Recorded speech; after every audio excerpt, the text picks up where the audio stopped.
Jesus voltar agora, você está preparado? Você sobe, seu nome está escrito no livro da vida. Hoje iremos falar um pouco sobre a iminência da segunda vinda de Cristo, sobre o arrebatamento da igreja, sobre as mensagens de consolação que Jesus deixou aos nossos corações. Estamos vivendo em um mundo que ignora a segunda vinda de Cristo. As pessoas simplesmente dizem: não, Jesus não vem mais à terra. O inferno é aqui, é os sofrimentos, são as lutas do dia a dia, é a fome, é a pandemia. Este é o inferno, este é o sofrimento.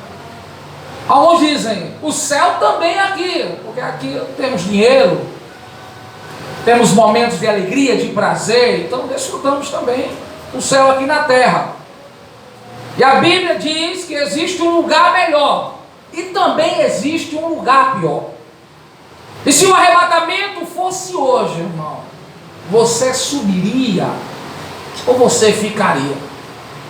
Você seria condenado a viver eternamente no lugar de sofrimento, ou você iria morar com Deus? O arrebatamento da igreja é um tema que precisa ser lembrado todos os dias da nossa vida. Desde que compreendi esta mensagem, não tem um dia que eu levante da minha cama e não lembre das verdades bíblicas sobre o arrebatamento. A minha vida se move em direção ao arrebatamento. Quando vou deitar em minha cama, a primeira coisa que lembro é que pode ser que Jesus volte enquanto eu estiver dormindo, e eu preciso estar preparado. E eu quero que, mediante essa mensagem, você comece a se mover em direção à luz, a viver segundo a vontade de Deus, para que quando o arrebatamento acontecer, você não seja um daqueles que vão estar desesperados batendo na porta dessa igreja, ligando para o pastor, procurando os irmãos e não vai encontrar, porque essa igreja vai ser arrebatada. Você crê nisso, irmão? Quem aqui vai subir, irmão, quando a trombeta tocar? Porque eu vou. Eu não quero ficar aqui, porque vai ter trem desgovernado, ônibus, avião caindo do céu. Sabe, irmão, vai ser um caos. Imagine que as pessoas mais extraordinárias dessa terra vão ser arrebatadas. As pessoas que temem a Deus, que respeitam a Deus. Aqui vai ficar a escória, irmão. Aqueles que rejeitaram a Deus, os gananciosos, os adúlteros, os prostitutos, os afeminados, sabe, irmão? O que tem de mais desprezível diante dos olhos de Deus é o que vai ficar aqui nessa terra. Eu quero que você leia esse texto juntamente comigo em 1 Tessalonicenses, no capítulo 4, a partir do versículo 16, o texto diz assim: porquanto o próprio Senhor descerá do céu com um grande brado, com a voz do arcanjo e com grande trombeta, e com a trombeta de Deus, e os mortos em Cristo ressuscitarão primeiro. Depois nós, os que ficarmos vivos, seremos arrebatados juntamente com eles nas nuvens para encontrar o Senhor nos ares, e assim estaremos para sempre com o Senhor. Portanto, consolai-vos uns aos outros com estas palavras. Eu quero que, mediante esse texto, você entenda algumas verdades que estão sendo ignoradas. Esse texto fala que o arrebatamento irá acontecer. Em nenhum momento Deus nos deixou sem conhecer o que acontecerá quando Ele vier. Porque a questão não é se ele vem, é quando ele vem. Lembre-se que nesse momento em que Paulo escreve essa carta aos Tessalonicenses, o povo está sendo perseguido. Lembre-se que Jesus tinha sido crucificado. Muitos estão sendo açoitados, tendo a sua cabeça decapitada. Outros estão sendo lançados aos leões.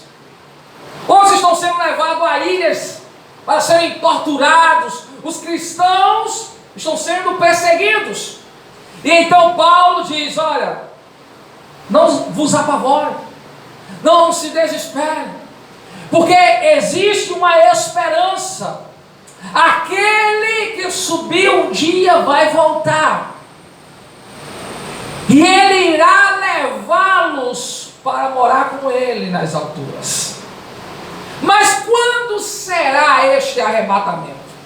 Lá em Mateus, no capítulo 24, versículo 36, diz: daquele dia e hora ninguém sabe, nem os anjos do céu, senão somente meu Pai. Durante o decorrer de muitos anos, algumas pessoas disseram: olha, o arrebatamento vai acontecer em 2012. Já escreveram tantas datas.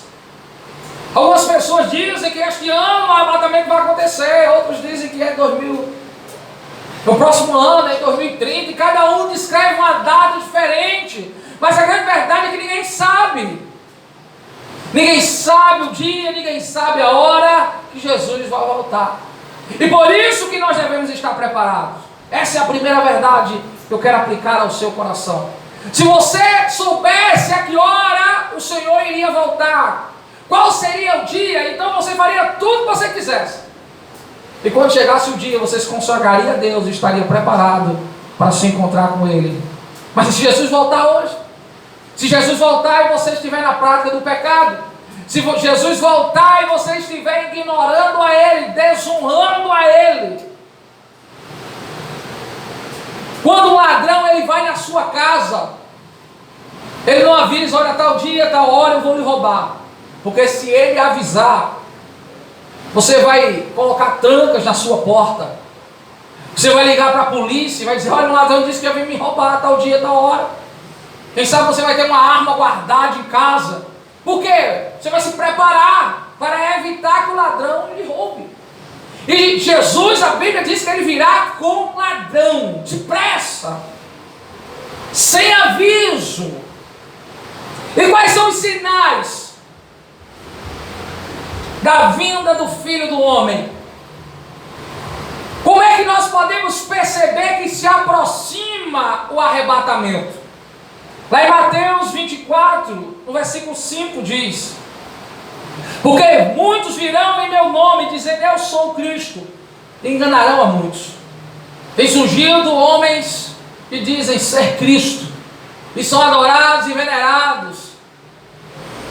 E muitos seguem esses falsos cristos, que estão se colocando aí como salvadores. Alguns são políticos, né? Outros são religiosos, mas se colocam como Cristo, como Salvador, como Redentor. E as pessoas estão seguindo. São os falsos Messias. A palavra do Senhor nos diz aqui no versículo 7: porquanto nação se levantará contra nação e reino contra reino, e haverá fomes, pestes e terremotos em vários lugares. Será que você está vendo a guerra que acontece no Oriente Médio já há muitos anos? A guerra da Rússia contra a Ucrânia. E você sabe que não é só Rússia contra a Ucrânia, é a União Europeia, os Estados Unidos contra a China, contra a Rússia. Você sabe que o cenário que nós estamos vendo descreve os dias da vinda de Jesus, que é nação contra nação, reino contra reino. Estamos diante, quem sabe, da terceira guerra mundial. Podemos a qualquer momento ver os Estados Unidos entrando em um combate direto com a China, a segunda potência do mundo. Nós estamos vendo isso acontecendo diante dos nossos olhos, mas parece que nada está acontecendo. Mas a Bíblia diz: os falsos cristos surgirão, as guerras, os rumores de guerras, a fome. Você sabe que a população mundial produz alimento para que ninguém passe fome, mas nunca se viu tantas pessoas morrendo de inanição por falta de alimento como se vê nos dias de hoje. A fome tem ceifado a vida de muitas pessoas. Enquanto você está aqui, quantas famílias não têm o que comer na sua casa? Quantas crianças estão morrendo porque não têm o que comer? Pestes, doenças, olha a pandemia. Se me falasse alguns anos atrás que o mundo ficaria de joelhos, prostrado diante de um vírus, eu não acreditaria. Foi obrigado a fechar todas as igrejas do mundo, irmão. Países se dobraram diante do coronavírus. São pestes, doenças, e tudo isso está na Bíblia. É o princípio das dores. São os sinais da vinda de Jesus. Terremotos em vários lugares, o bramido das ondas, as tsunamis. Versículo 11 do capítulo 24 de Mateus: e surgirão muitos falsos profetas, e enganarão a muitos. Nunca se viu um tempo, irmão, como esse. A cada dia parece que surge um novo pastor, um novo líder espiritual, e eles estão conduzindo muitos ao inferno. Hoje se tornou muito fácil disseminar uma heresia. Eles pegam um aparelho celular, começam a fazer uma live e ali vomitam toda a sua heresia, toda a sua apostasia, e choque sem saber, atrai milhares de seguidores, falsos profetas, pessoas que dizem: quando eu coloco as mãos, a pessoa é curada, mas não cura. Sabe, irmão, a Bíblia nos diz que isso demonstra que Jesus está vindo. Os falsos profetas é simplesmente um sinal que se aproxima o dia do arrebatamento da igreja. Versículo 14: e este evangelho do reino será pregado no mundo inteiro, para testemunho a todas as nações, e então virá o fim. Será que você conhece alguém no bairro do Cristo que não ouviu falar de Jesus? Quem aqui conhece? Levanta a mão, por favor. Você conhece alguém que não ouviu falar de Jesus, irmão? Você vê que nos cantos mais remotos da terra, as pessoas estão ouvindo falar de Jesus. Nunca se viu o evangelho sendo tão popular e tão aceito como nos dias de hoje. O Brasil é considerado um país cristão. Por onde você anda, você pergunta às pessoas: você já ouviu falar de Jesus? Sim, eu sei quem é Jesus. É aquele que se entregou na cruz do Calvário, conhece toda a história da redenção. E a Bíblia fala que um dos sinais da vida de Cristo é que o evangelho vai ser pregado até os confins da terra, a todas as nações, e então virá o fim. Será que os Estados Unidos já ouviram falar de Jesus? A China, a Europa, a Rússia? Será que os países que se encontram nos lugares mais remotos do mundo já ouviram falar de Jesus? É um dos sinais da sua vinda. Mas como será este arrebatamento? Como vai acontecer? Você que está aqui, irmão, você sabe como é que vai ser o arrebatamento? Se ele acontecesse agora, você saberia como ele aconteceria? Lá em 1 Coríntios, no capítulo 15, o versículo 32 diz: no momento, num abrir e fechar de olhos. Olha bem para mim. Enquanto você olha para mim, os seus olhos estão abrindo e fechando. Em um piscar de olhos. Em uma fração não só de segundos, mas milésimos. É muito rápido, irmão. Alguns dizem: quando eu ver as nuvens se abrindo, quando eu escutar o som da trombeta, eu me preparo. Dá tempo não, irmão. É em um piscar de olhos. Olha só.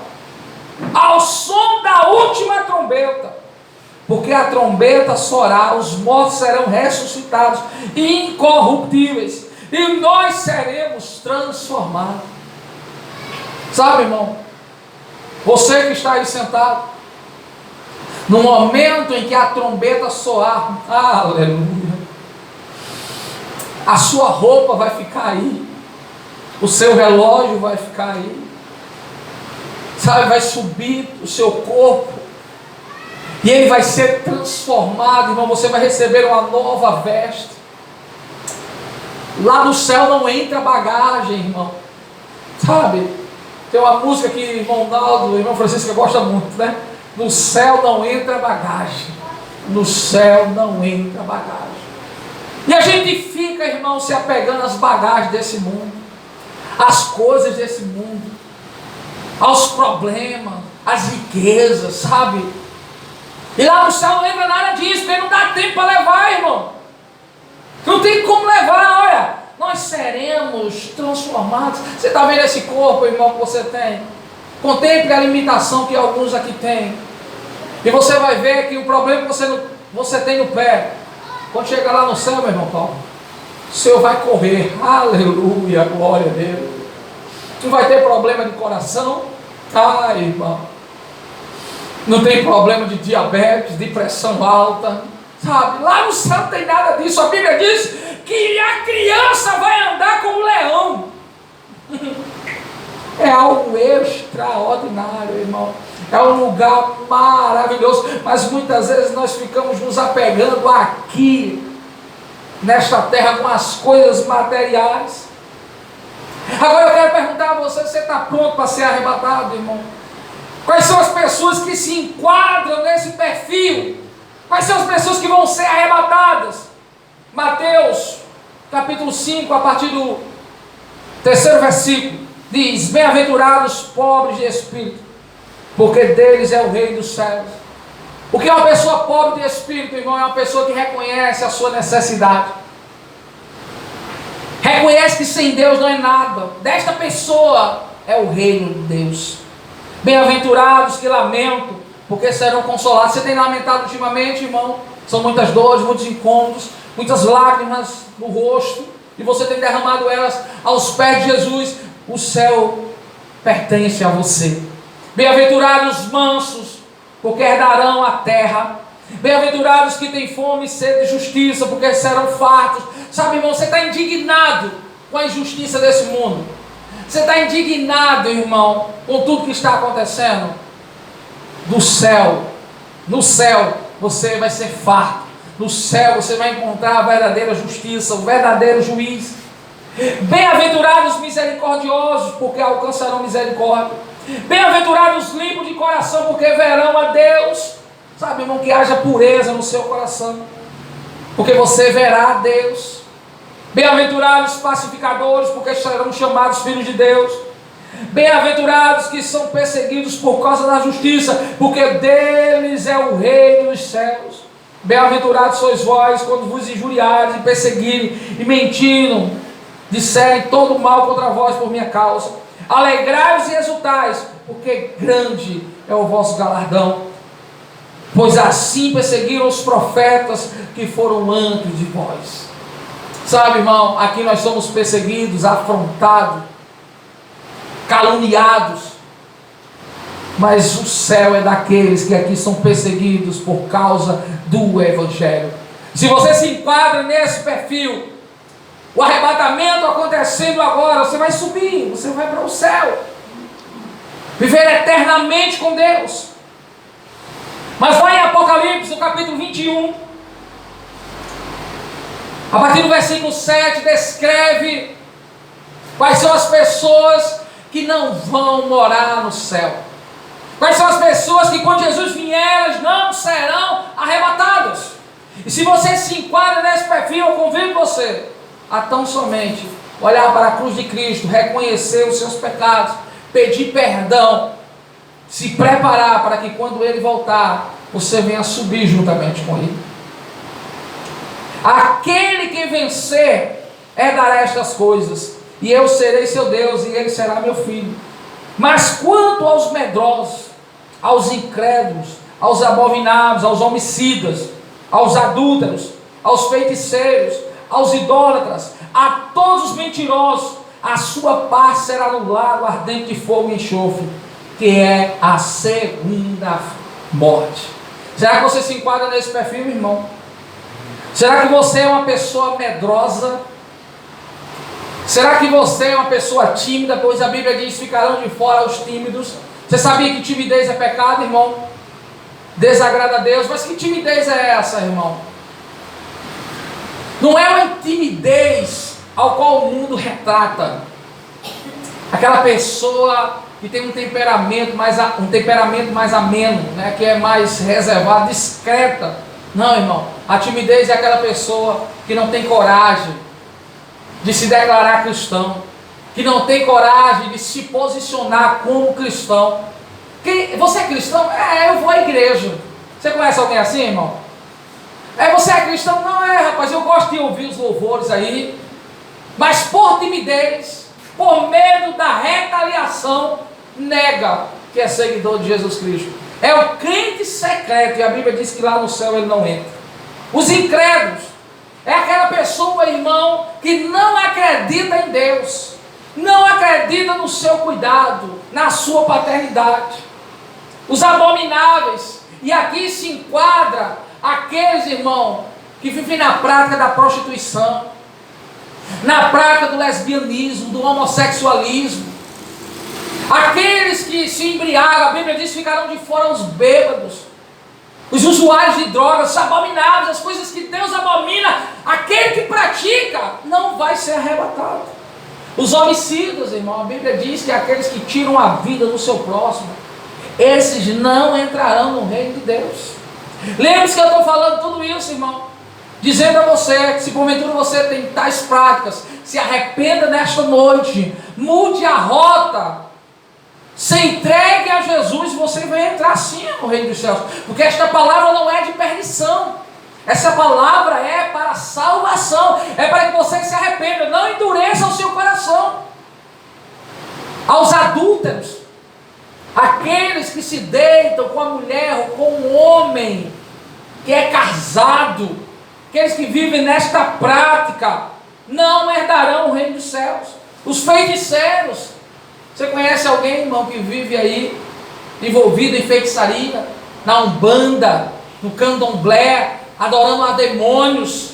A Bíblia diz: eles não entrarão no reino dos céus. Os idólatras, qual é o problema, irmão, de algumas religiões? É que elas se prostram diante de ídolos, de uma imagem de gesso.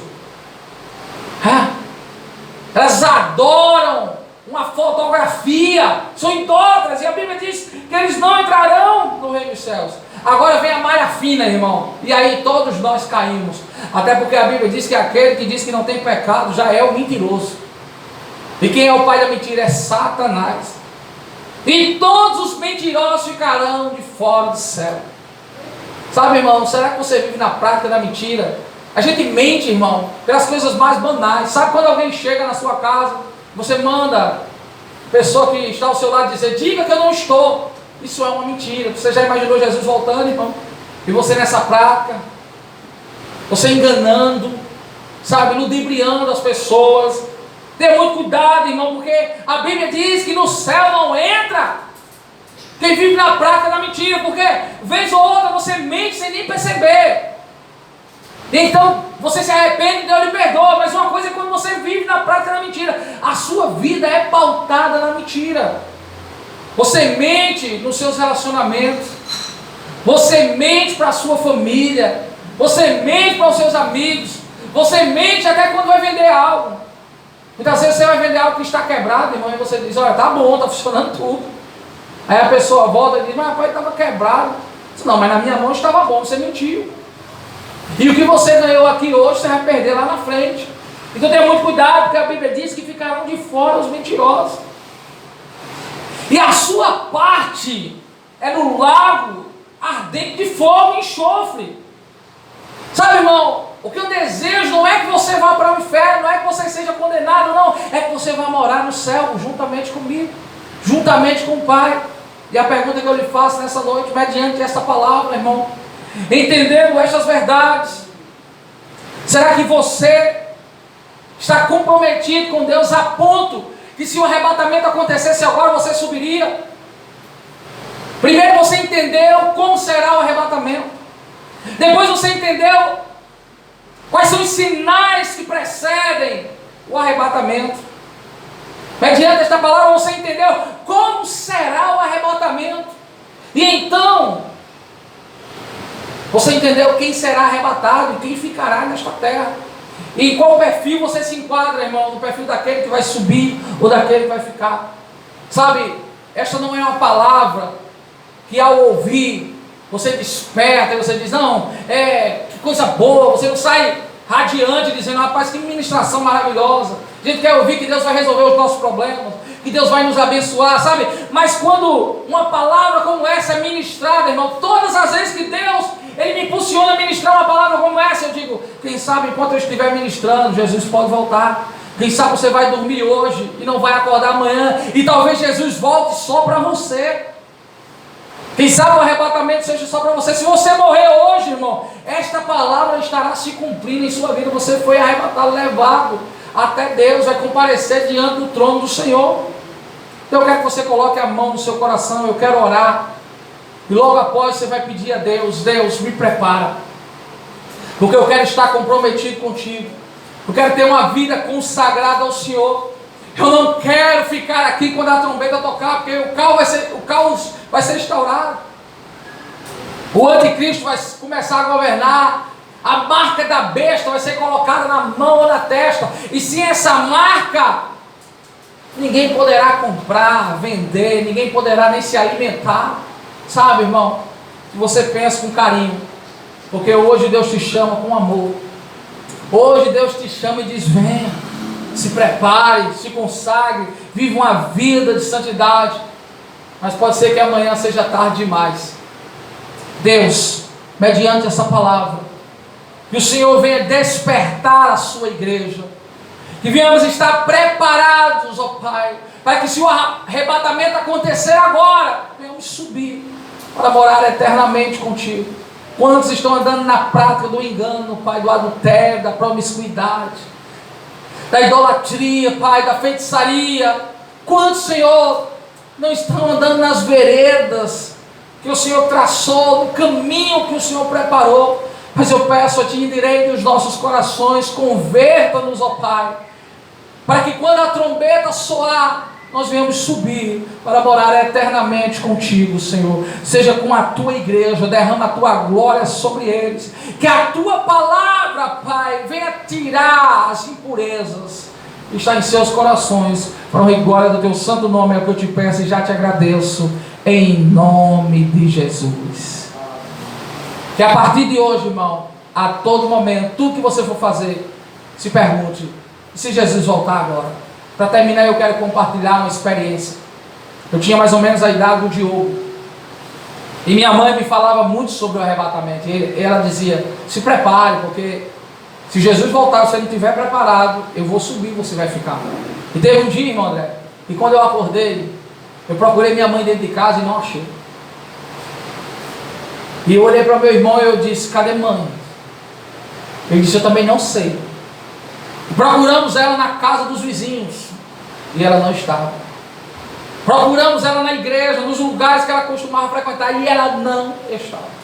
Irmão, nós voltamos para casa e eu olhava para o meu irmão e dizia, Jesus voltou e nós ficamos. Irmão, foi uma das experiências mais traumáticas da minha vida, porque eu sabia o que iria acontecer após a vinda de Cristo.